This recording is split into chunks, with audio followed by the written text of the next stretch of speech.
must have him. So I'm like, okay, what do I do? I got it. And I started walking down the bridge. Every time I got to a light post.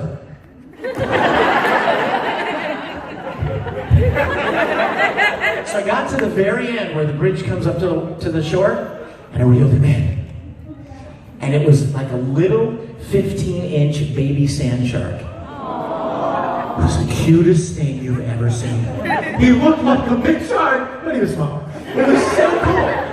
And he like his teeth were so small, he couldn't hurt you. Like I put my finger in his mouth, and he's going, oh. I'm like, you're hurting me. You're not hurting me. So I'm like, I have to take him home. I mean, anybody can have a dog or a cat.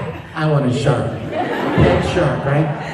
So I took him home, and I got a big tub, I filled it with water, push, threw him in. I named him Sherman. Strong name. And I'm like, this is so awesome, right? I have a pet shark. Boom. So, a couple of days went by, and one day I went in to look to say, good morning or whatever. And I'm like, hey, Sherman. And he's not swimming around very much. I was like, hey, buddy, you okay? He started swimming. But he wasn't moving very much, and I thought, I should have known this. Sharks swim in salt water, not bathtub water. So I'm like, I have to take it back. So I picked up one side of the tub, the bucket, or it was a tub, big tub. And my cousin Robin picked up the other handle, and we started walking toward the shore. We lived like right off the sand. So we walked over the sand, or down the little street, over the sand. We got to the water, and I picked him up. I'm like, all right, Sherman. Okay, sorry about that whole bathtub water thing. And I put him in the surf, and he starts to try to swim away, and he was so weak that every single wave, I'm talking baby waves, every single wave pushed him right back into the shore. And I was like, oh my God, I killed Sherman.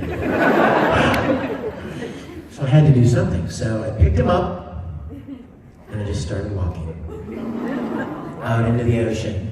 Deeper, deeper, deeper. So I'm here at the water, I'm like, okay, Sherman, thank you, sorry, again, I love you, one more time. And I put him under the water, and he swam away.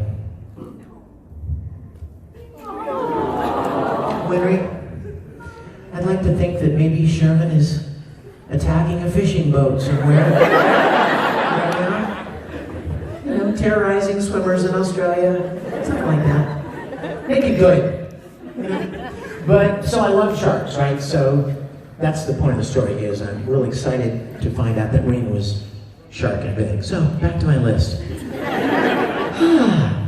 Free. Brothers Conflict, Durarara, Black Butler.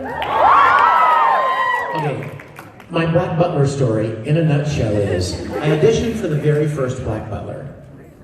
And they wrote me back, Funimation wrote me back, and they said, hey, it's a pretty good audition, but your British accent sucks. So the second season came along, and they wrote me and they said, we want you to audition for somebody named Claude. So I'm like, this time I'm gonna kick this accent's butt, right? I'm gonna make sure and do it right. I'm gonna send it to my buddy in Great Britain, run it by a real Brit, make sure it sounds good. So I did. And he was like, he thought it sounded great. So I'm like, yes, finally. And I sent it in, and they wrote me back, yeah, your audition was fine, but your British accent still sucks. I'm like, never gonna be a part of stupid Black Butler. So then Book of Circus comes along. And they're like, we want you to audition. I'm like, yeah, right. My British accent still sucks. That's what but I finally got to play a character in Black Butler, so I'm excited about that. Heroic Legend of Arslan, Garo, Rage of Bahamut, Show by Rock, Ruby. Yeah! Love me some Ruby. I love me some Uncle Carl.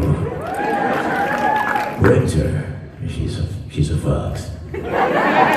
Winter's a stone cold fox. Buy her a drink. I didn't know I said that.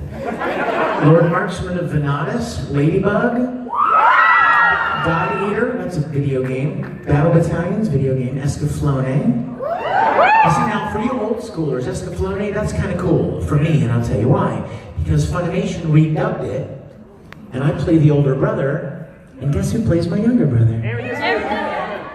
Alphonse Elric from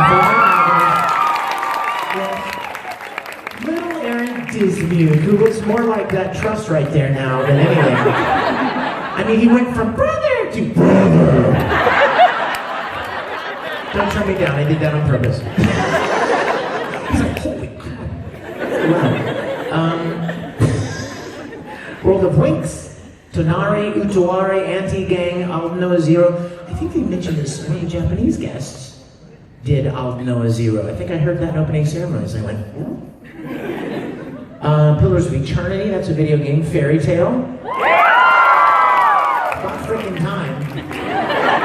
I think they hired every other voice actor on the planet. I think they ran out of voice actors. Like, I guess we have to hire Vic. I even told Todd, I'm like, Todd, come on, man, you're freaking Natsu! Throw me a bone, dude! I made you Spock! Let me be in Fairy Tale. He's like, I'll do whatever I can. And so, nothing happened.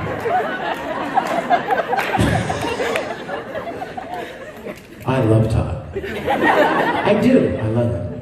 He's my favorite. He's my little brother I never had.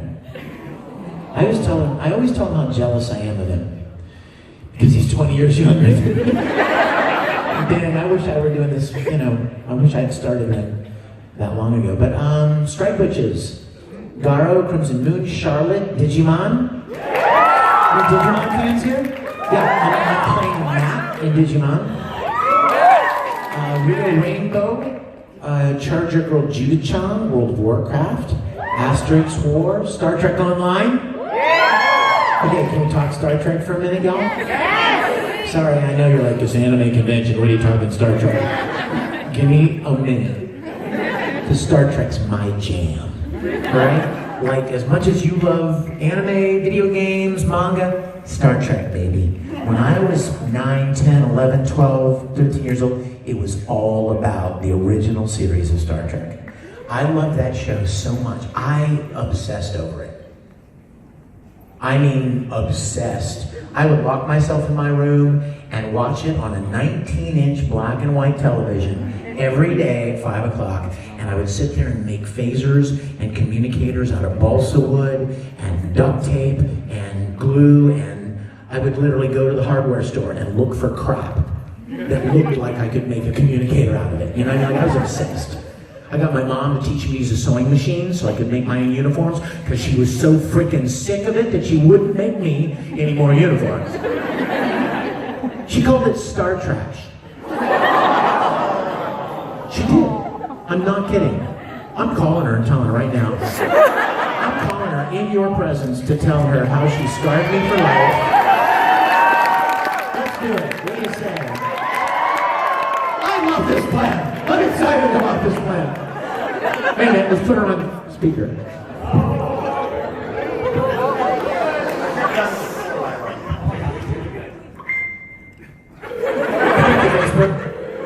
Answer your phone, mommy.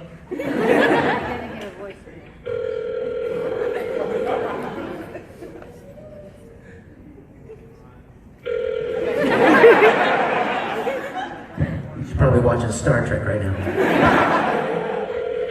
Her mom senses are probably tingling right now. She knows it's coming. Hey there, it's Mark. Leave a message or call me back. At the tone, please record your message. When you are finished recording, you may hang up or press 1 for more options. Hello, Mother. Barb. I'm standing here in a group here at Otakon, and we're having an awesome time, and I'm telling everyone how you scarred me for life by calling Star Trek Star Trash. So, you know, it's probably for the best that you didn't answer your phone. Okay, I love you, bye.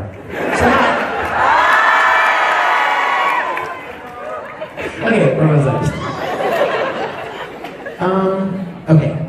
Oh, my list. So anyway, Star Trek, I have a Star Trek web series that I started. If you haven't seen it, you need to check it out as soon as possible. It's called Star Trek Continues. It picks up right where the original series was canceled back in the late 60s, and it finishes the 5-year mission of the Enterprise. And I'm getting to fulfill my childhood dream